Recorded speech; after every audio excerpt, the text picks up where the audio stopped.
All right, let's say good evening, good morning, good afternoon, wherever you're watching this program. This is Between the Headlines here on Focus on Liberia. My name is Raymond Oliver Hoggett. I'm your host this Wednesday evening. Today is February 15th, a day after Valentine's Day 2023. Tonight, my guests, Dr. Abdullah Dukle and Mr. J. Randy Dapo. We expect also to have Madam Wele Mulba in studio. Perhaps she will join us later on. And I'm broadcasting from our studio here in Minnesota. Uh, like I said, good evening, good morning, or good afternoon, wherever you're watching us and whatever the time is. Uh, we're focusing on between the headlines. And tonight, elections are around the corner, coming up in October of this year in the Republic of Liberia. We go into the presidential and general elections. So, as we head towards October, the political parties or the political atmosphere is heating up gradually. Political parties are forming alliances, uh, juxtaposing and crisscrossing and cross carpeting are taking place. People are forming alliances. Some of them are getting fragmented, of course. And so what do we expect come 2023? What are political parties doing? And what are some of the counties involved? We have 15 counties in Liberia now, don't forget. Some of them are considered vote rich counties. For instance, Lofa, Nimba, Bong, are all considered as vote rich counties, not leaving out Montserrat, of course, which is anybody's territory. So, how are things going on? How is the political campaign gearing up? What are political parties doing? We know they're forming alliances in in some political parties. Other political parties are going through some rigmarole. Uh, they fragmented. For instance, like the Liberty Party, uh, they have two factions of that Liberty Party now: the Congress for or the Coalition for Democratic Change. We listened in the past 2, 3 weeks. There have been some hula baloo involving political leaders of certain parties in that coalition, and their party chairman, some are disintegrating, separating themselves either from the political leader or the chairman. So alliances are being formed, like we said. So tonight we're going to focus on the vote-rich counties or 4 counties, namely Lofa, Bong, Nimba, and Grand Bassa counties. We're going to discuss how the elections will fare out or what our political parties doing to gain members or to gain traction in those counties. How will for instance, in Lofa County, with the arrival now of Dr. Clarence Moneyba on the scene, how will that affect the votes in Lofa County? Dr. Moneyba and former Vice President Joseph Wakai, both hailing from Lofa. In Nimba County, who are the political actors there? Prince Johnson, we understand, is no more the king player now. Tiawan Bongo also comes from Nimba County. So, how will the votes go in that county? Also in Bong County, considered vote-rich county too, Madam Jewel Taylor in 2017 propelled citizens of that county into the Coalition for Democratic Change. She probably said that she delivered Bong County to a Coalition for Democratic Change. Will that happen again in the 2023 elections? Does she still play that role of leading the people? A lot of people are skeptical. A lot of people are saying no. There are different political dynamics now occurring in Bong County. And in Grand Bassa County, with the demise of Councillor Charles Brumskin, the founder of the Liberty Party, which is considered a party from Grand Bassa County. In his absence, the Liberty Party is split. The Musa Ability CCP faction and the Yombi Kanga Lawrence faction. So what's going to play out in Grand Bassa County? And like I said earlier, my guests to discuss these issues are Dr. Abdoulaye Ducle and J. Randy Dapo. Let me say good evening to you, Dr. Ducle. Welcome. Thank you, Raymond. How are you doing? Oh, I'm doing good. It's great to have you on the program. It's a pleasure to be in your company. And Randy, good evening, afternoon, wherever you are, and welcome to the program. Nice meeting you. Yes, thank you for having me here. It's also a return pleasure to be on the platform here with you guys for the very first time. Okay. Thank you so much, gentlemen, for being with us. And so let's get straight into our discussion. Uh, my colleagues, Dennis Ja and Anthony CA are in the background there, of course. Later on, we might take a few calls from you. Our text line is open. You can text in your comments, and then we'll be able to read them later on. But let me start off with you, Dr. Ducle. Um, you heard me in my intro say that we're looking into some counties for tonight, 4 of them, and they are considered vote-rich counties. Political alliances are taking place. Fragmentation also taking place. Political parties are trying to gain traction in these counties and pull out the votes. What's your take on this? Political parties, for instance, let's begin with Lofa County. In Lofa County, we know that the standard bearer of the Unity Party, former Vice President Joseph Boakai, hails from that county. We remember that in the 2017 senatorial by-elections, the Unity Party was flubbed in that race, and a lot of people said no. Joseph Boakai is beginning to lose traction in his own home county. So, with the arrival of Dr. Clarence Moniba on the scene, a lot of people are also saying that Moniba might take away the votes from Boakai. There's a law. So, what are your thoughts on that issue, Dr. Ducle? Thank you for the question. I think, as you said, there's a new kid on the block in Lofa, but I don't think it's going to change much to Borkai's standing in Lofa. Why do you say that? I think, well, first of all, I think Moriba just came in. He just appeared on the political scene. I know he's been Minister of State with a portfolio, very young age. You know, our politics are based on some kind of tradition. There are traditional leaders in our politics.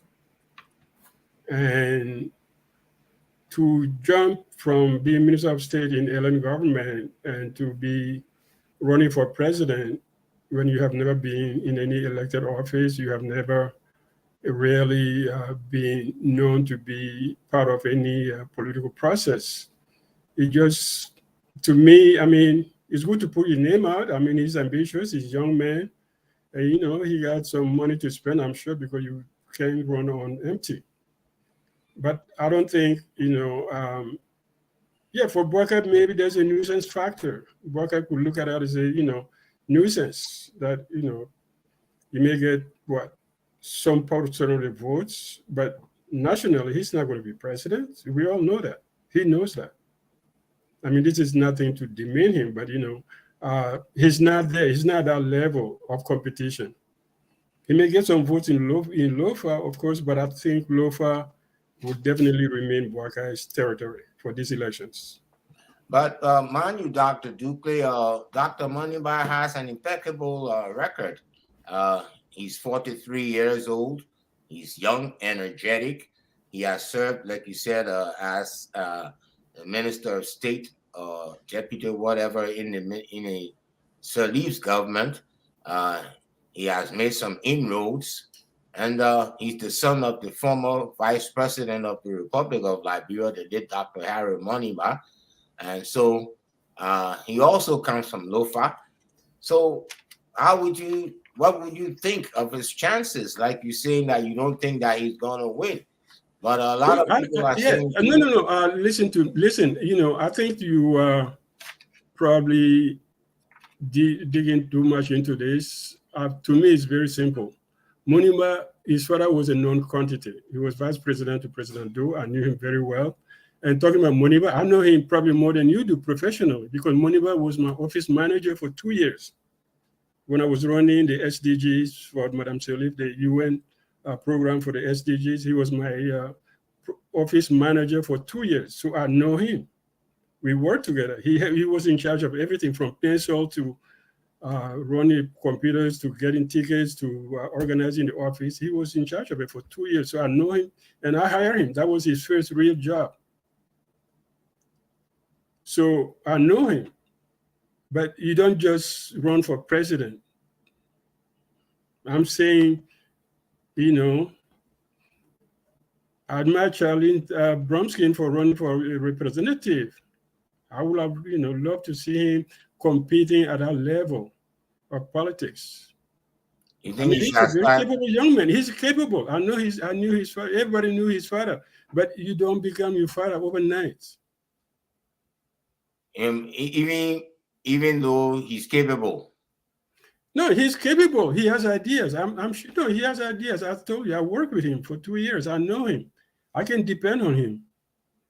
I would say, he can run anything, anytime. But politically, we are talking about political systems, political parties. And he has no chance of being president in 2024. But he's political leader of a party, his father's party, Lionel. Yeah, but, I can be leader. You can be leader of a political party tomorrow. You can be leader of political parties in Monrovia. At last election, I remember we had 20-some political parties, and 90% of them didn't get 2%. So creating a political party, having your cousins around it. No, that's not an issue. I'm not doubting him. I'm not doubting his capacity as a person. I'm not doubting his political inclination, and I'm not doubting the fact that he comes from Dr. Moniba, who I knew very well. Okay, I'm just saying 2024, he's going to be a nuisance for Boakai, but he's not going to go anywhere. Let's be frank. Okay, if you are my friend, you're running for president, I'll tell you, my friend, okay, what do you have? What do you have? What's your story? What's your political story? You have to have a story to win an election. Let's say he takes Lofa. He comes to Monrovia. He faces Alex Cummings, Boakai, and Ware. And then he goes to Bassa. He faces them again. And he goes to Nimba. He faces Prince Johnson Group and all of that. What are his chances? I'm just saying, yeah, he's running. It's good for him to do it, to put himself out, to let people know his name and galvanize some ideas. And maybe, who knows, he may join Boakai later on. You don't know. You could say, okay, uncle, I tried, but I think I'll join you. Why not? Maybe, he has young people behind him. He got some young people behind him. So it's not negative, but I'm just saying for Boakai, it's a nuisance, but also it could be positive because it's Lofa. But Lofa is Boakai's territory for 2024. You can put that anywhere. All right, Dr. Dukley. Randy, listening to Dr. Dukley and from your own perspective, the candidacies of Moniba and former Vice President Joseph Boakai coming into the race. What do you think? Will it be a plus or a minus when it comes to the Coalition for Democratic Change for the incumbent president, George Weah? What do you think, Randy? I don't know what you mean by plus or minus, but let me just speak to the young man, Dr. Moniba. I think this is a young man that I remember very well because back in the 80s, I was in Otobo at the Stephen Episcopal Church where he died often attend on Sunday. And I think I always saw the family coming there. I think he had a sister and he was very young at that time. But today we see what he has done and how he has grown into being a young man. But I think his ego is very high. I don't think why his father and how his father started, I don't think he's taking that first step and he's making a very big mistake at this stage of his life. Not understanding that there has been a big generational gap, a lost generational history where people don't know his father. Today's generation don't know who his father is. So he's going to be running on a record that will challenge who he is without even using his father record. And to look at him from the political tradition, if you remember, Augustine Cafuan decided to run against Joseph Boycott, and it came a time where they had a conversation and said, look, this is your uncle, you can't run against him. And that chapter will close in the history of Augustine Cafuan. And that is very significant when it comes to political tradition, because our traditional people who are now participating in a different election in our country, make no mistake, we have the civilized process and they have the traditional process. And I think Boka will want to capitalize on that. So I think the young man, Dr. Monimba, is just trying to introduce himself, but I think his ego is getting over him. If he had any advice from anyone outside, mine would be, why don't you start with representative, start with Senate, and see how other people appreciate you before going that route. But like the election always goes, there are times that there will be reconciliation, reconcile. Maybe he's just trying to put himself out there to get some recognition with the hope that when the election does go to the second round, where he will be added to some type of coalition. But as far as the election goes, I don't see it. Even Boca is struggling in Lofa County right now, in Bapuru County, with the level of development that Mr. Weir and his team, especially Jefferson Koji and Tomafa, the level of development they are taking across that two counties, it kind of put Boca in the rear mirror, and then it also like clearly expose who Dr. Moniba is, because these are two sons of the same county as well, and they are in the current government. And what they have done in that county or in the two counties for the history of our existence hasn't been done for a very, very long time. So I just think, in my opinion, I don't think he's going to go anywhere, but just his name recognition based on those specific landmark that I have, just presented to the team here. So Dr. Moniba, that's a good try. At least he will be remembered in the history of the 2023 election, but he's not going anywhere. Yes, to be honest with you. And I'll leave it as that. So you think tradition will play a role in that? Of course, significantly. You see, Joseph Boga, he's nobody right now in the political or chapter of our country, but the people still believe in him. If you think about it historically, that's the only country he won. Or when he took on Georgia in the first round and the second round, that's the only country he won. So the people see Joseph Boga as their only hope. But now that hope, is being undercut by the significant development that Thomas Fala, Jefferson Koji, and President Weir are all taking into that county. So when it comes to Dr. Monima, the folks going to look at they're going to look at Joseph Boga. They're even going to tell him who you can be anything here right now as long as the old man is in your role. So Dr. Monima will be sidelined from the political tradition within that region of that country. That is where his boss will start. For any attempt, if he decides not to listen, he will have a very, very bad day in our two counties. If he doesn't listen to the people of Bapolu and Lofa County. You got to remember, traditional, the Prince Johnson were on a high horse the few days. The moment Zoguia show up, team went down, but we'll get to that too. So I'll just leave it as that. Okay. You mentioned earlier Thomas Fala, who's a sitting representative now for Montserrat County, even though he hails from Lofa, and Jefferson Koji. You talk about the development they're carrying on there. I don't know in terms of what, but considering the factors of Thomas Fala and Jefferson Koji. Let me switch it to you, Dr. Dukley. Do you think the involvement of Thomas Fala and Jefferson Koji in Lofa County will have any effect on the presidential aspiration of former Vice President Joseph Boakai? As our colleague was saying, I think Boakai has Lofa locked up. This is Lofa's chance to have, access to the presidency. So I think, Koji and Fala, yeah, you go, you build a road, you build a school, and then you go home. You don't stay with them. Lofa, Lofa is not Moravia. Lofa is not Moravia. Lofa is a traditional, very, very deep traditional county. And things don't change overnight. They don't switch overnight, Yeah, you can do a lot of things, but they have to know you. You can't just come from Moravia and then build, a toilet someplace or build a latrine and say, okay, we did development. Development is different from what things that we're doing, little piggy bank, infrastructure, this and that.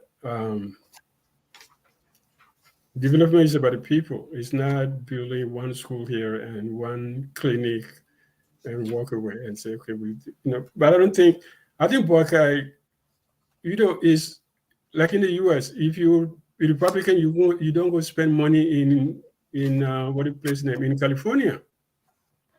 So if you run against Boakai, you don't go spend your money in Lofa, you just throw money away because he's going to win Lofa. And you sure of that? Oh yeah. I don't have any doubt about it. Everybody got accounted. We are still in tribal politics, ethnic politics, identity politics. We're not dealing with politics of, ideas and no, we're dealing with identity politics at its, basic level, which is, identity, oh yeah, he speak Gio, or he speak Mande, or he speak that, or he speak Bassa. That's the politics we're running. If you go out of the urban politics, yes. I was there for 3 campaigns. I ran for, and I followed quite, I was there on the ground. It's Lofa, you don't change of Lofa overnight. You don't just walk in there and build a mosque or a church and say, I got you. Now, Randy was talking about development going on in Lofa County, carried out by Wia, Jefferson, Koji, Thomas Fala, and the rest of them. And you mentioning that development is not building some piggy bank toilets or maybe paving a mile of road. The human aspect is also involved. You develop, you construct a mile of road, but the people still remain impoverished. How do you address that? Is that for me? Randy? No, I'm talking to Randy. Randy? Oh, are you muted? Yes, but first of all, let me say development. I was saying. Yes, I'm here. Can you hear me? Yeah. I got a question. Yeah, first of all, let me make people to understand here. Since 2017 up to present, there are a lot of changes that are taking place. Historically, when you look at the recent election, there is a senator in our county right now that is in CDC County. Mr. Boakai put forward his candidate. His candidate got defeated. So whatever leverage Boakai had in 2017 is depleting. Seriously, it's depleting. If he believes that the county is for him, why didn't his senator that he put forward won? Things are depleting. This election, it has proven to be focused on 3 things: the demographic, the geographic, and the issue. The demographic. Why it is true that we have a lot of traditional saying in the country. The country is growing in terms of the younger population. They are not much engaged into the traditional side. They see people who look like them. Jefferson Koji look like them. Thomas Fala look like them.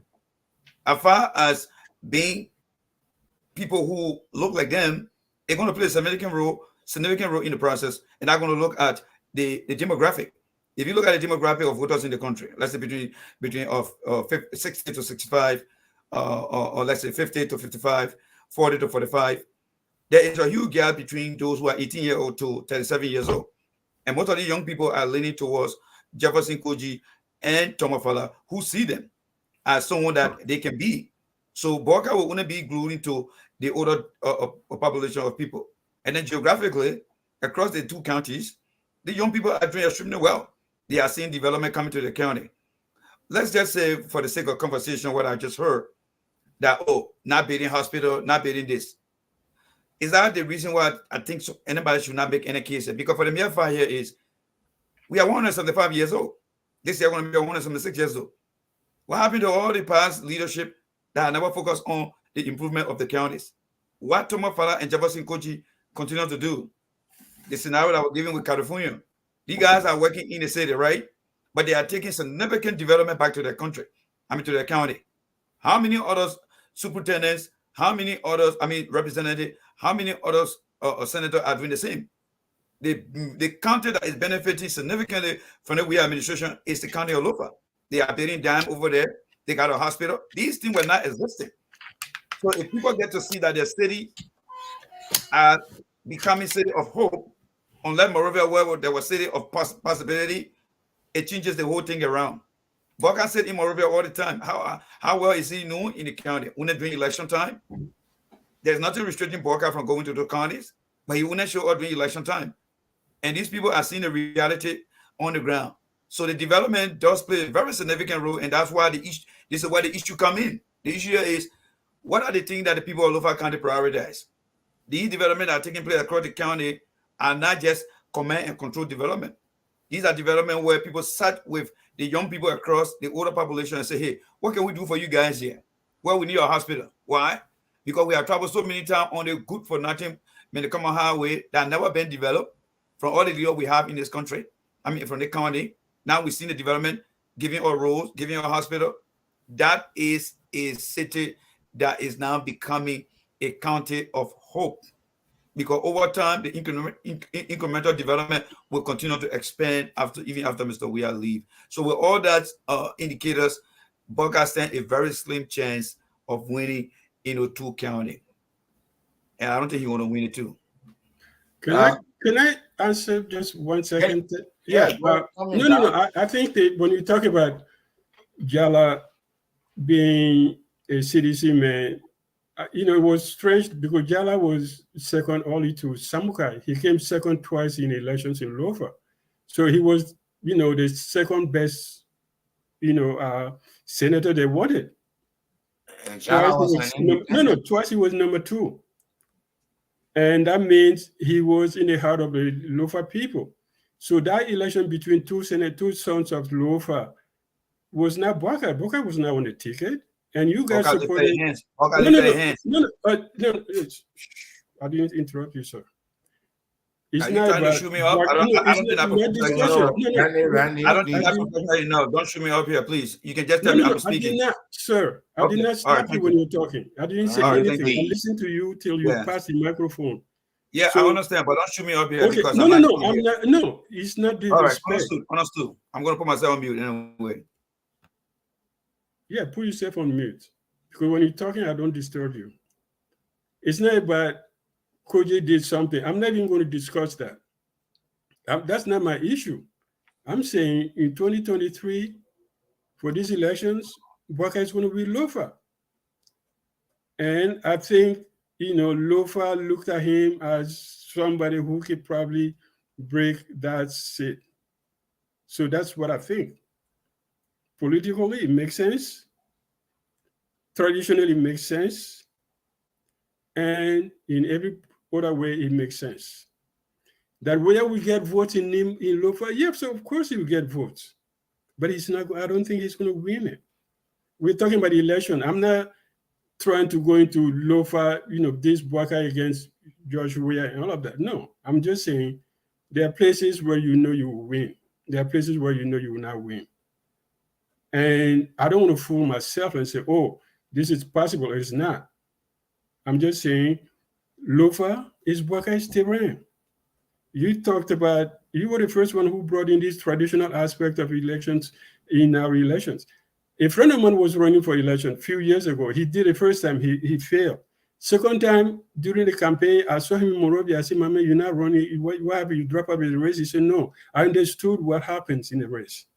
I went back to the old people, to my uncle. I talked to them. I didn't need to beat. I didn't need to distribute all the t-shirts. I didn't need to buy motorcycles. I just needed to talk to a few people. And he won the elections. He's in the House today. Traditional issues count a lot. And Lofa is a traditional county.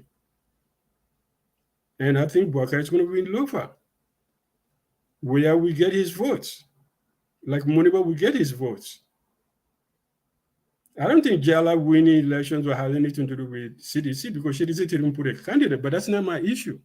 My only issue actually in Lofa election was Samukai issue, but I don't want to go back into that. But really, we're not discussing that. But in fact, Senator Chala ran as an independent. Yeah. It was only later that he went over to the CDC, the Coalition for Democratic Change. But now, considering all of these factors, Crawford, by the both of you, overall, what do you think, each one of you, will be the determining factor when it comes to the October 2023 elections regarding Lofa County? What will be the determining factor that will play perhaps in the favor of Mr. Buakai going against the incumbent? Randy? Yeah, first of all, let me say this here. I want to educate your audience here, because when it comes to election, we have to look at the gravity. We have to look at the inputs from the past, the present, and determine the future. If anybody sit here and telling you that, because Lofa County is a traditional county and it's going to go to Joseph Boca, I don't think they really understand the contemporary politics that is taking place today. There is a tsunami wave of young people who are believing in this administration based on the level of development that people of the past who have failed their generation. You see, Boca come from a generation that failed the grandparents of today's children. It failed the parents of yesterday's parents. So the people are seeing the development in the country. If anybody tell you that development does not have an impact, then you need to come to David to asking who decided to create the interstate highway in this country that we enjoy here. So what is taking place in the county, there are tangibles that people never had the opportunity to see. It is not taking place. So if you undercut those things, then I don't think you understand how elections are gathering people together. And I think with the level of development that Mr. Weir, Jefferson Koji, son of the soil from that county, as well as Tomafala and others, a significant development that is changing the landscape of that country, that county, is doing so well. And I cannot estimate that. Brandon Samaka tried a lot. He was raised by Joseph Boca, but Joseph Boca, he said, did not understand some of the regulation violation that Brandon Samaka undertook. So whether he won or not, he's somebody that was ruled out of that election. Jada himself, he got elected through the support of CDC. He had the opportunity to say, you know what, I don't give a damn. I don't want to be with you guys.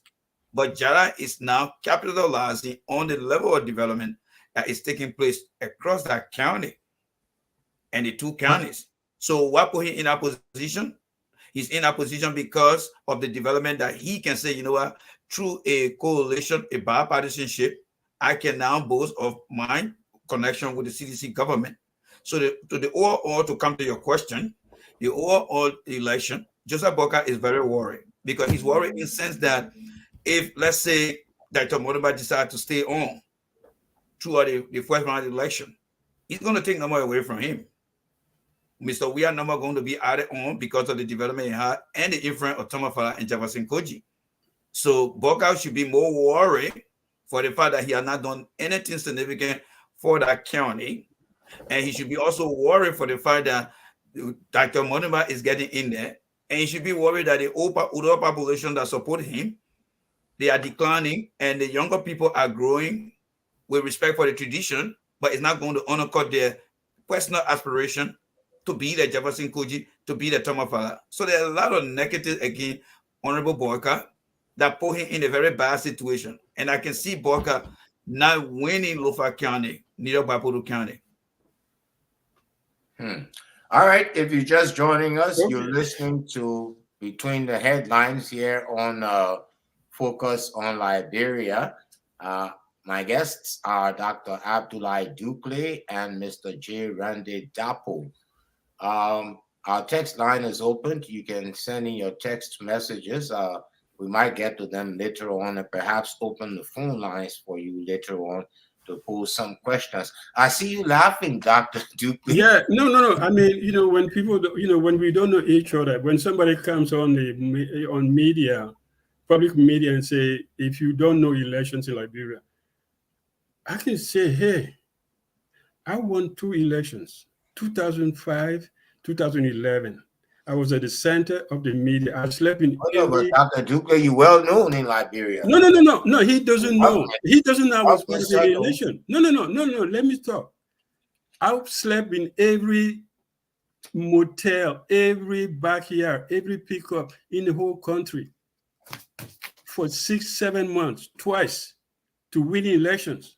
So you don't come and teach me about election, not knowing. Any election or not fair election, No, please. Randy, Listen, young man, respect me. When I'm talking, when you're talking, I don't talk. Have the patience to listen. Go ahead, Doc. Go ahead. Maybe you learn a few things.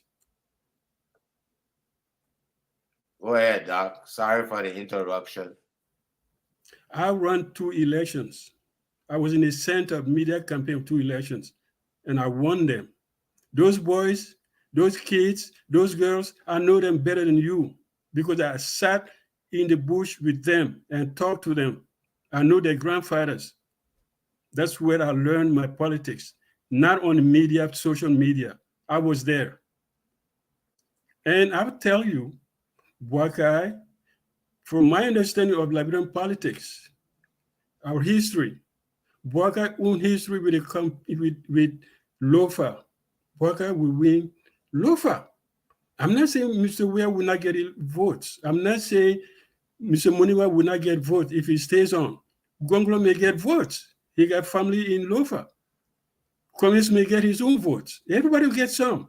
Voting, people who are not that, they're not that, like binary or territorial and say, okay, we just go in one direction. There are people who vote for other people. I respect that. But I'm just saying, if we know Liberian politics, if we follow the elections from 1997 to today, the variations, the changes and all of that, yes, we can talk our urban politics, but reality in Liberia, that doesn't change overnight, and especially not in Lofa. Thank you, sir. All right, thank you so much, Dr. Ducle. The last question I was asking the both of you, the determining factor you think that will play out when it comes to the votes in Lofa County. Doc, you didn't answer that for me. No, I think I answered the question. I said the tradition, Lofa, Boakai history with Lofa. You think tradition will play a role? Yeah, tradition will play a role. Tradition will play a role. Definitely, it will play a role in Lofa. In contrast to the development that is, they say, taking place in Lofa?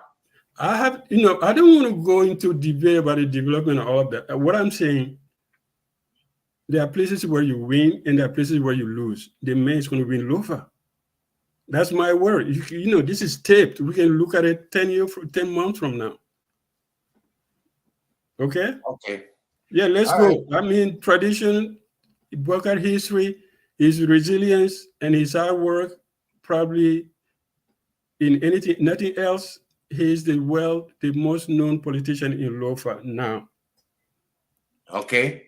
And, so he's running for president. He has a chance to win, and they will give him his votes.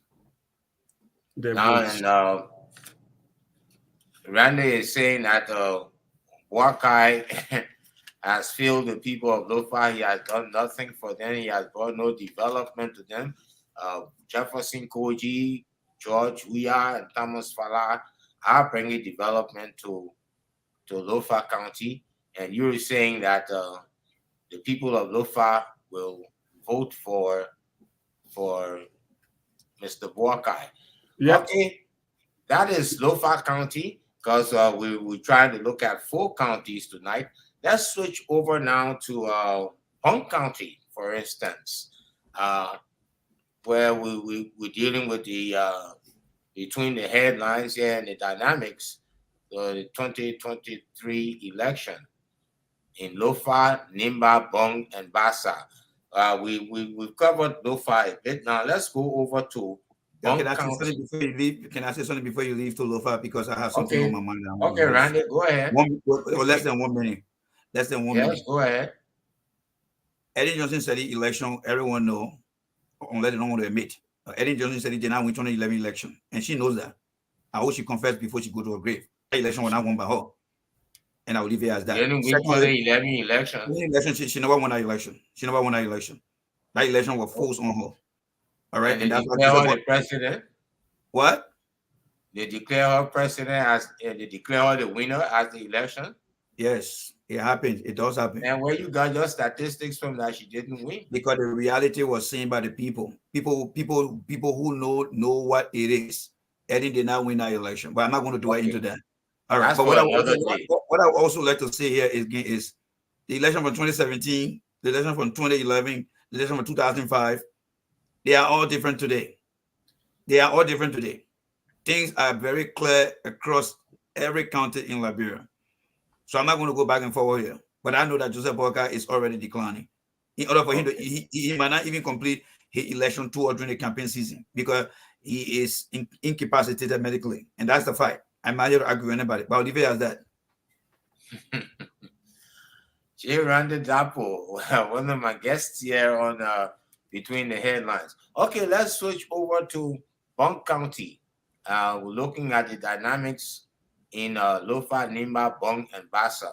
So let's look at the dynamics in Bong County, political dynamics as they play out. We know that Vice President Joel Howard Taylor comes from Bong County. In the 2017 elections, she, as was declared by other people, she delivered Bong County to the Coalition for Democratic Change, the CDC. But considering the dynamics taking place now in politics in Bong County, some people are saying that no, the clout that she carried in 2017 does not bode well for her now in 2023. So definitely they don't think that she will have that sway again as she had in 2017. Dr. Dukley, I see Randy is going off for the moment, but Dr. Dukley, looking at the dynamics in Bong County, the Joel Howard Taylor factor, what do you think? Do you think that she still carries that clout that would deliver the CDC to that would deliver Bong County to the CDC to be able to take all of the votes in Bong County like they did in 2017? You being very occurring with elections in Liberia. I think it's for her to lose, really. I think she has every way to win it. I mean, she can win it. She can win Bong, definitely. Just like you were talking about Boyka, there are some realities. I mean, there's plenty of groups in Bong, and some united with the Unity Party, some with CPP, ANC, but the one group that is really solid that you would say, okay, this has a following. I think that's the group that follow Joel Howard Taylor. And then between now and the election, if she play her cards well, she can't lose Bong. Definitely not. I mean, it's, when you're vice president and you run a campaign in your own county, you have a lot of leverage. You have a lot of potentials. You have access to things that other people don't have access to. And you're still vice president. And people may say, okay, if we lose her, we may not have another vice president. Those things come into play. And I think, Bong if I were, Unity Party or CPP or anybody else, I won't spend too much money in Bong. But the 2017 by-election, the senatorial by-elections, her candidate was defeated. A lot of people in Bong County didn't go her way. Yeah, but it's the same thing. When you know the ticket, you are playing referee between two sons of the same county. People have their choices. They make their choices based on the personality, what they know about that person's history. That's how they vote. Joel Howard was not on the ballot in 2017. There was a whole coalition against him. Of course, yeah. And 2017, CDC lost a lot of votes everywhere. But I think when she's going up and say, I'm going again as vice president to where, and this is what we're going to do, and this is what we're going to continue to do. And she has money to spend. She has access to, she can, she walk around with a convoy, not just like John Blow. So definitely, yes, it's for her to lose. Bong, I think so. Randy? Joel Taylor is not going to lose Bong County. They are going to win. The coalition is coming back. There is a tendency in the country where people, when they feel that they are not giving that much attention, they tend to blow steam, and that steam can only be eased down or blow down by having a coalition. Just recently, Mr. Mobile Mo had a conversation with people and some folks of the NPP, and over time, we will see that unity coming back. We had designed a very good strategy, just so you know. Raymond, if you don't know, Mr. Weir ran 2011. He ran 2005. They cheated him in 2011. But when we came back in 2017, for the first time, our strategy works, and our part of that winning team. When you see Joseph Boca crying today, our one instrumental guy who stood on the radio and completely took away his chances. And I'm going to say that here again, with me here again, Joseph Boca is not going to win Lofa County. He's not going to win any election in this country. You are looking at Joseph Boca's life history. But I have to interrupt you guys to say, I did talk to Dennis Raymond. I don't know where he talked to you. I have another interview that was scheduled before him today. And he called me right after I consented to attend that interview. So I will be leaving the show, unfortunately, because I don't know he passed that information on to you. I don't want to be disrespectful to the team here. But the call that you saw me going off the screen, the guy who booked me already told me that it is time for me to get on. So I would like to sincerely apologize, but this is something Dennis and I discussed today while I was at work. And I mean, I just have to leave. Dr. Dukley, it was a pleasure, and speaking with you. I just hope that on another good day time, we can have the opportunity to dialogue here. But it was a pleasure talking to you, speaking to you, and I hope and wish the conversation well. And after here, I will listen to it afterward. But I do want to get off now to join the other guys. So, guys, very sorry. Before you go, Randy, before you go, it was a pleasure meeting and talking to you. But then again, George Weah was not the presidential candidate in 2011. It was Tubman. Yes, but they cheated. Make that correction. He ran in 2005 as president and 2017. Yes. But 2011, he was not presidential candidate. Yes, but they cheated the presidential candidate. So you cannot say he was defeated. Tubman was defeated. They both were defeated. But you are presidential candidate. You are candidate. Do you ever think Liberians? Okay, Randy, do you agree with me that maybe Liberians didn't want to have a Tubman president in 2011? That's simple. That was a political strategy. That was a political strategy. Yes. Yeah, but you said we are, even though we started election in 2011, maybe Liberians didn't want to have a Tubman. You did. Yeah, okay. Okay, we did, and we did good with it. Yeah, they know, and that's why Joseph Boca got massacred, and he's going to be defeated again. Remember, you never heard about J. Randy? You get to know me today. Cummings, Boca will be defeated, and I will find you after 2010. Okay. I mean, we have a bet. You and I on. You don't bet J. Randy. Right? J. Randy don't I'm lose. not talking about the Republic. I said Lofa. So No. We're talking about Lofa. You know you're going to lose. No. I'm not. We never went. I'm not going to oppose George Weah, and I'm not getting into that discussion. We were talking about Lofa and his chances of But Lofa, and I said isn't he will everything win heading Lofa. towards it? Isn't But everything heading in towards the winning? Republic, the other votes, Isn't the everything other heading part of the toward country, winning? that's different, huh? Everything is heading toward winning. All right. And let me Yeah, say this here. We are talking about Lofa. I said he Yeah. win Lofa. Let You me say say he this. can't. You struck a point, and let me just make this clear. When Mr. Weah went as vice presidential candidate to Winston Tubman, it is something that had never been done in the history. Burger have been flogged, Comey have been flogged. Guess what? They are coming back as candidate to head their party. See, that's the unity about Mr. Weah. He's very dynamic. He's very dynamic. And that's why the two guys are going to get defeated. But anyway, guys, let me run. All right. Raymond, I see you posting some things over there. These people don't know what go in the back end. And I think it would be fair for Dennis to come here and let them know that, I did talk to Randy and he told me that you had an interview today. So because Liberian people, they can just hear people and run with news. That's why I stand up with us in talk today, because he caved into their emotion. I don't care into emotion. So I hope you will be fair enough. So Tata Dugle, thank you so much. It was a pleasure. See you, Randy. I'm on your side. Bye. Okay, Randy, thank you. At least you left the both of us here, but I will continue with you, Dr. Ducle. It's no problem. Sometimes these things happen. In fact, we should have had another guest who's not here yet. But we're talking about Bong County, Dr. Ducle, and you said that Bong County is Joel's to lose because she's enjoying the power of incumbency and she has everything in her favor, money and whatnot. But as the opposition, do you think the opposition stands any chance in Bong County, given the fact that you mentioned Joel has, it's Joel's to lose?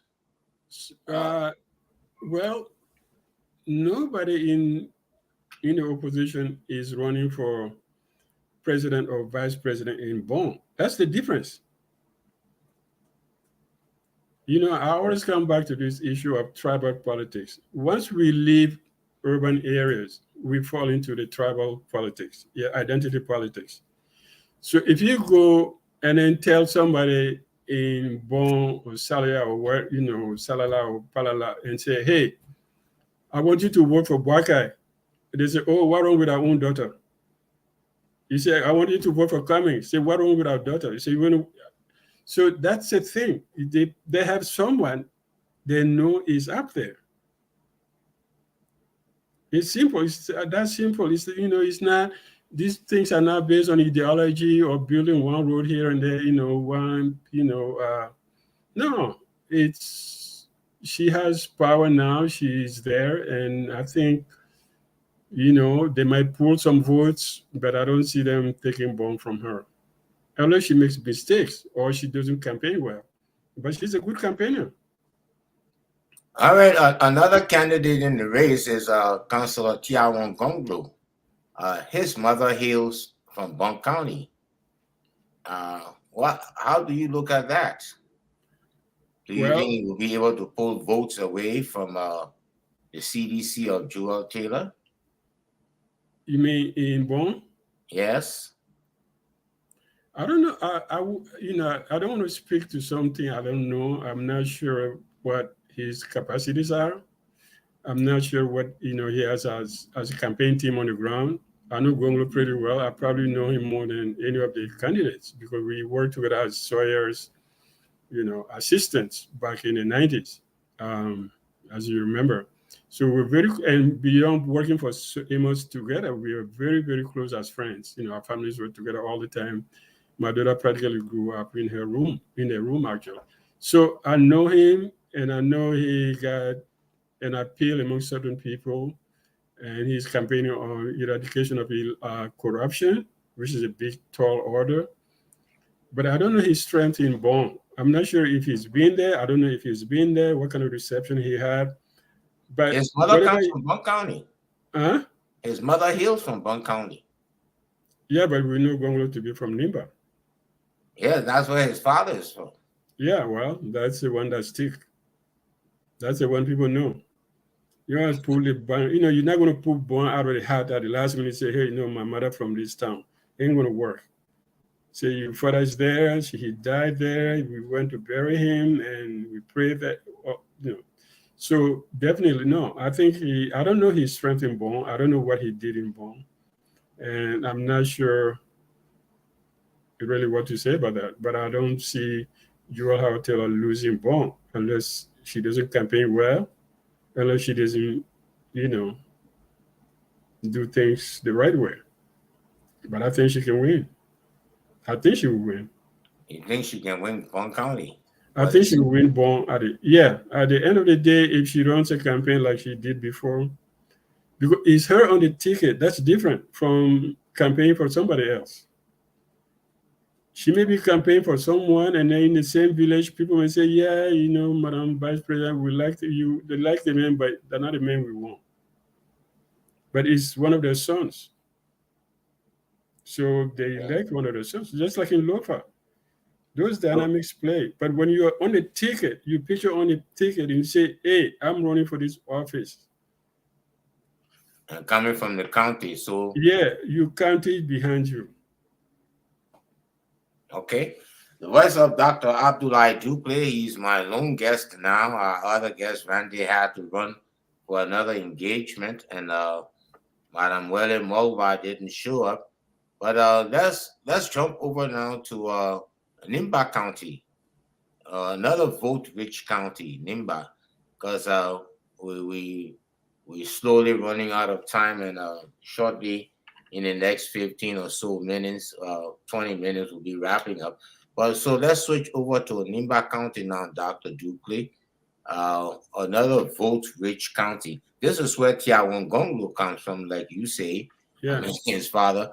And the political king player in that county, Senator Prince Johnson, we understand is facing some problems now in that county. Remember, he was with the Coalition for Democratic Change. He pulled Nimba County over to the CDC. And now, in the past few weeks, we've heard of the rift between Senator Johnson and the CDC, specifically President Weah. In fact, Prince was accused of pay for play, and that's why he was sanctioned. But considering all the dynamics now in Nimba County, that vote-rich county, what do you think? How do you think the chances of the opposition, what chances do they have when it comes to Nimba County? Tiawongonglo hails from that county. He's running as a candidate. The Unity Party of former Vice President Walker is in the race there. And the CDC, we hear that a lot of people are listening now, and the former war partner of Senator Johnson, I saw him on the video. They were saying that they're with the CDC now. They're pledging their support to President Weah. So, how do you think the dynamics will play out in Nimba County? Nimba will somehow tilt where Prince Johnson goes. Tilts toward where Prince Johnson goes. That's one fact.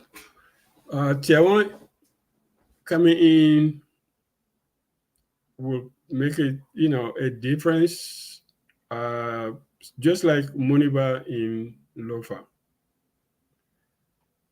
Tiawan is well known to us, Moravia, urban politics, human rights lawyer, and all of that.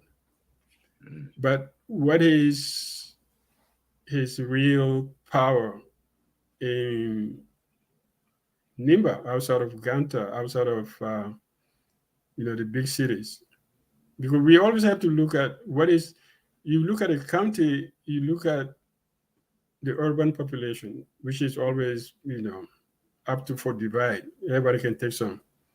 But when a county is so big and so rural, then elections take place at a different level. And that's where Prince Johnson stays the way he is. You can do anything. You can talk about anything you want. There's a myth about Prince Johnson. What is that myth? Huh? What is that myth? The myth is he redeemed us. He washed the shame out of our face. He killed the men who kill our children. That doesn't go away overnight. And that myth is based on reality. We all say, yeah, Prince, people say, oh, yeah, he's a killer, he's this and that. But he's a senator, and people follow his lead. And the president has been trying to talk to him. So that means he's a valuable political asset in Nimba. 1985 was not that far. I mean, for the young kids today who are 21, 25, or 30 are growing up, you and I remember 1985. And people who still run Nimba from the backwoods still remember those days, 1985. And they remember 1990. So history is not made overnight. You don't just, Prince Johnson went with way up in 2017. Probably he was, I don't know why, he had his reasons. Where won, this time he says he's not going to do it. And I think unless somebody prove me something totally different, Nimba will sway the way Prince Johnson goes. There might be some dividing factor. I mean, you could say, okay, when Jeremiah Kun was elected against Gonglo, where he won by only 4,000 or 5,000 votes. And those votes could have, been compensated by if CPP had stayed together. If Tai Wong had supported, Mr. Gwangolo, maybe they would have been Prince Johnson nominee. But then again, Prince Johnson was now on a ticket. He's still now on a ticket, but he's going to say, this is our salvation. And people will believe that. So you think the people of Nimba will gravitate anywhere that Prince Johnson goes? Majority of them will. Majority of them. Yeah. You'll be like, 60 to 40%. Or 55 to 45%. But yeah. And that would be a plus for the opposition, don't you think? Yeah, well, if he stays in the opposition. If he decide to stay in the opposition, if he decide to stay, or if he decide to be a lone, Or he decide to go back to the CDC. Yeah, he could decide to go back to the CDC. He could decide to say, okay, after all, the devil I know. And make up, say, okay, where is our $7.5 million? We get a $7.5 million. We get some roads, we get some promises, and we get something signed on paper. You say, okay, that changed everything. It's play for play. I mean, politics is pay for play. Don't, okay, we put Prince Johnson on sanction. Maybe some people have a different view, but it's always the same thing. People always say, what is in there for my county? What is in there for my state if I vote for this bill? So nobody what is in there for myself? Yeah, what is in there for myself or my daughter or my friend or my son who needs a job? So these things happen in politics. People buy and sell. You buy and sell your votes, whatever you get them. But, but I think Nimba will vote majoritarily when Prince Johnson is going. And that's why everybody is sitting to wait. Is Walker is going to take Coons as his running mate? Is going to pick somebody from Nimba? Tomorrow headline in the front page Africa is that Tiawan said nobody talked to him about, running mate. Nobody from the major political parties talked to him. So is he expecting somebody to talk to him? I don't know. But I think Nimba will pretty much, what happened in Nimba would depend on what Prince Johnson does in the next few weeks. Okay, the Liberty Party faction of Musa Ability also hails from Nimba County. He's seeking election in Nimba County in the House of Representatives. Do you think that Come again? No, I think he will win that. Or you think he will win that? Yeah, I Do you hope think so. that will have a play in the race for Mr. Cummings, whose party he chairs? Well, it's difficult to run two campaigns at the same time. It's hard to say I'm going to run campaign for you to run for president, and I run campaign for myself as a representative in my district. One has to go. What is more important to you is what you focus on, and that's how I see it. If I have a friend or my party leader running for office, I will run for office. Or if I decide to run for office, I'll say, okay, you know what? You're on your own. I'm not going to run your campaign. But you can't run for Senate or a House and then be running a national campaign. You can be sitting in, Maryland. Your presidential candidate is in Maryland, and you sit in some village back in Nimba, and then they say they need you. You can't be found because there's no network. So because Mr. Mr. Ability is running to be a representative, that will have a negative effect, you think, on the campaign of Mr. Cummings in Nimba County? I don't know if you say totally negative, but I don't think he will achieve the impact that he could achieve if he were just running Cummings' campaign in Nimba, not running his own campaign at the same time. It's just a matter of focus. You can't focus on two campaigns at the same time. It's not possible because you're talking to two different people. You're talking to the whole Nimba about Cummings, and you're talking to a small group of people in county, in your district, and then you're talking about district issues, daily issues. So I don't think that will work. But then, But definitely, he wants to run for representative. So you see how maybe he can multitask. so then that would give perhaps the leverage to Mr. Gonglo, you think? Yeah, Gongolo got his chances in Nimba, definitely. And he has his chances also in Monrovia, known as a human rights lawyer. But Nimba, I still think that the major factor is deciding Nimba politics is Prince Johnson. Either positively or negatively, it's going to go through Prince Johnson somehow. If they manage to free themselves from it. So, but I think I followed Mr. Gonglo's page before. He has, I think, visited every town in Nimba County. I think 100 and some more towns. Gonglo has made his way in all of those towns, meeting the people from Nimba County and trying to sell himself. You see, Prince Johnson doesn't need to sell himself. You see the difference? In 2005... We still consider Prince Johnson as the king player. Yeah, the kingmaker in Nimba County. Yeah. So wherever he goes, that's where the people will follow. Yeah. If he says he supports Gonglo, they will follow Gonglo. If he says Gonglo, yeah, they will follow Gonglo. Yes, if he supports Cummings, they will follow Cummings or Boakai, whichever one.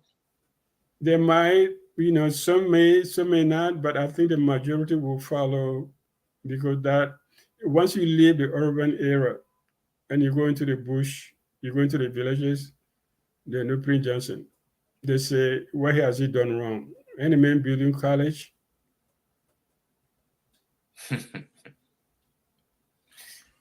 Okay, Doc, let's go to our final county because time is not in our favor. And I have you alone to share your opinions, and I'm sure people are following. I see a lot of text messages coming in. Let's go to Grand Bassa County. The county of the late Councilor Charles Bromskin, the founder of the Liberty Party. He's off the scene now. The Liberty Party is fragmented. You have the Yombi Kanga, Yombi Lawrence faction, and that of the CPP led by Musa Ability. who's carrying Mr. Cummings as their candidate. How do you see the dynamics in Grand Bassa County with the absence of the late Brumskin and Yumby on one side, Ability and Cummings on the other side? How do you see that play out? Well, I believe in total freedom, and I think in politics everything is conceivable as long as you don't, start shooting people. I don't see why Liberty Party could not just say, okay, you support Buakai, I'll support Cummings, and we will not lose. But then again, you were talking about who get the majority, who gets Bassa, right? Mm-hmm. I'll say Musa has the envelope, but Nyombli may have the content of the envelope. Meaning? Meaning, you and I, we talk, we say, yeah, here's the thing, yeah, it's all in the envelope, and I take the thing from the envelope and I give you the back the empty envelope. I say, Mommy, I'll see you. So who got what?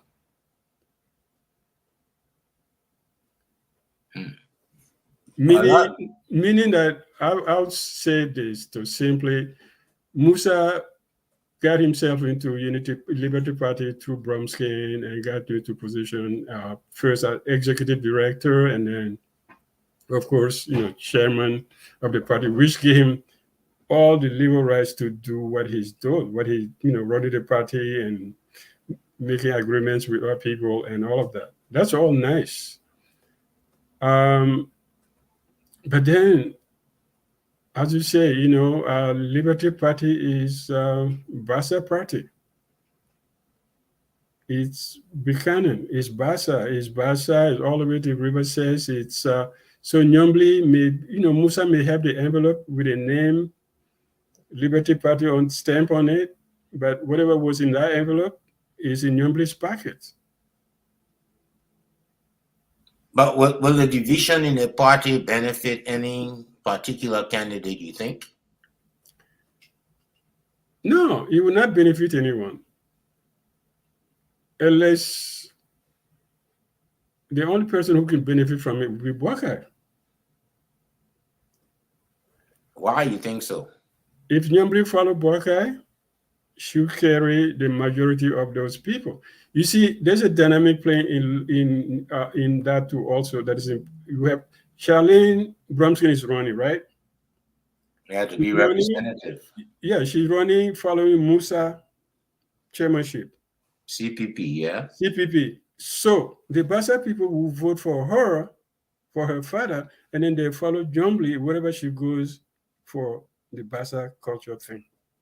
For the president. Yeah, wherever she goes, the Bassa, those voters will follow her, but they will vote for Charlene for her father's name. But they'll go in mass to follow. That's my calculation. But you think Yumbi carries that political clout that will pull the people of Grand Bassa over to the candidate he supports? She's the woman that Brumskin gave the party to.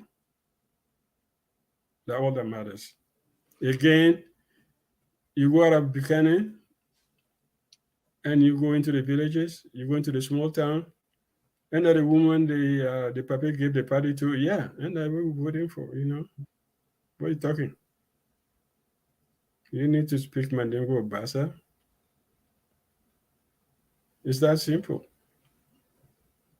Musa has something. I mean, he has a legality, he has the law on his side, but sometimes what is legal is it really worthwhile? You can have an envelope with your name stamp on it, but somebody emptied the envelope before it got to you. So overall, Dr. Dukley, looking at these 4 counties, what are the chances you think of the opposition? Because we know the incumbent will listen to both you and our guest who was here earlier, Randy. Randy was propounding the chances of the Congress or the Coalition for Democratic Change, claiming that they have carried out a lot of development in Lofa County. In fact, they're campaigning. Mr. Borkai is a weakling for him as far as he's concerned. So, what do you think? What are the chances of the opposition in these four rich counties? I think they have as much chance as anyone else if they work. I mean, not necessarily together. If they work and put the effort into it, I think they can make, roadways, both in Lofa, Nimba, Bong not too certain, but definitely Bassa. And most of that, of course, is the elephant meat, electoral elephant meat that where everybody carves something out of themselves. But I don't think there's any. I think they have a good chance to do things. Either they go separately or they get united. To me, that's not really a debate. I think whatever happens at the end, the voters will pick the person they want to elect, meaning the most electable person. Because all the parties have the same agenda, they have the same perform, they have everything, the same agriculture, education, health, and infrastructure, da da da da. But who can sell themselves better is the issue. And who has a history that resonates with Liberians is also another issue. So I Okay. think I'm not worried about the outcome. Well, if George Weah wins again, we say, wow. If he doesn't win, we say, oh. All right, Doc. I can ask my CEO in the background if we can take a few calls, just a few calls, perhaps 5 at least, most, to hear from some of our viewers, and then we can wrap up. So you can see the number on the screen there. So put your calls through, and let's take at least 5 calls, and then we can wrap up. Okay. So you see the number 605-313-6004. That's the number you can call, and at least we can take 5 calls or maybe less just to wrap up. If you have 1 or 2 questions for my guest, you can put your calls through. All right. This is Between the Headlines here on Focus on Liberia this Wednesday evening, February 15, the day after Valentine's Day. I'm Raymond Oliver Hogat. I'm my guest, Dr. Abdullah Dukli. Earlier, we had J. Randy Dapo. Our sister, Wele Mulva, couldn't make it.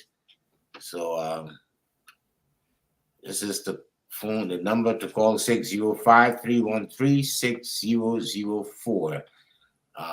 Let's take your calls now if you have any.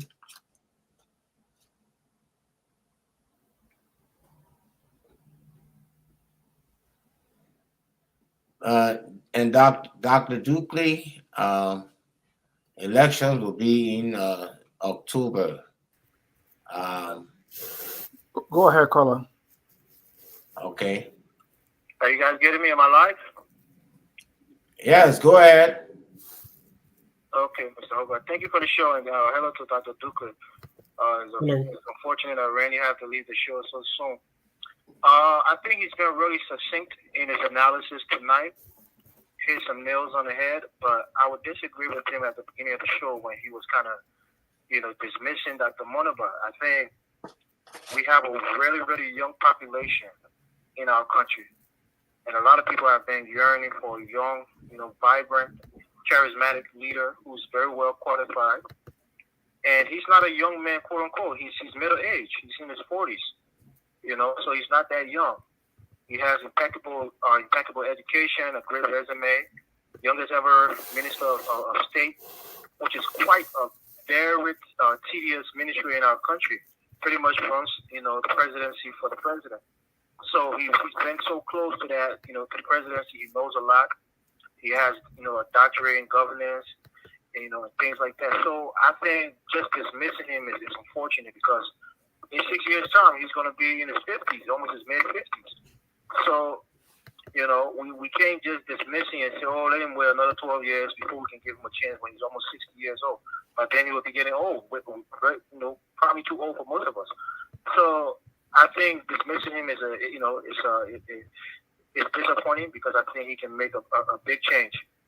But then when you're talking about tribal politics, one of the things you said about our politics being tribal, I think we kind of have to get away from it. It may be the reality, but we kind of have to get away from it. People like yourself, who is well respected on this platform in Liberia, and for those of us who watch, I think you should be preaching that we should get away from the tribal politics. Because most of the time when we think about counties, we associate counties with tribes. And that's one of the things that's holding us back. Because if you put Boyka and Dr. Moniba together, for most of us who are young people, we look at both of their qualifications. No offense to JMB, but I don't think he has the education that guy has. Nor the working experience in terms of high level of governance. He was only vice president, as most people say, a ceremonious role. JMB has never been senator or representative. He doesn't know the legislative, maneuvering like senators and other people who serve the people in elected offices have. So Dr. Moniba will be a better candidate for most of us pit against JMB. We respect the traditional thing, but we're not electing our president in the Freemason halls like before. So we can't go in the pro society and elect them. It has to be based on ideas. And like you rightfully stated, once we get into the villages and the towns, information dissemination is very low in there, so our people are very low-level voters. But at the same time, somebody like you should be preaching for younger people to step in and take the role of from you guys who has helped and serve our country well. But it's time for a younger, vibrant leader like Dr. Moniba to step in. Thank you so much. I don't want to take too much of the time, but I just want to commend you for staying on topic, even though Randy was trying to be a little bit high-headed. But I think you held yourself well. And thank you for your analysis. And thank you for the show tonight. Okay. Can you say something to him before he goes? No, I don't think I'm dismissing Moniba. I told you, I know him. I know his capacity. I know his level of knowledge. I know what he got his PhD in. He's not in governance, by the way. But that's something different. I know him. I know his capacity. I know his analytical capacity. I know his vibe. He's determined. But I'm just saying, in 2023, it's not his cake. That's all I'm saying. It's history, it's timing.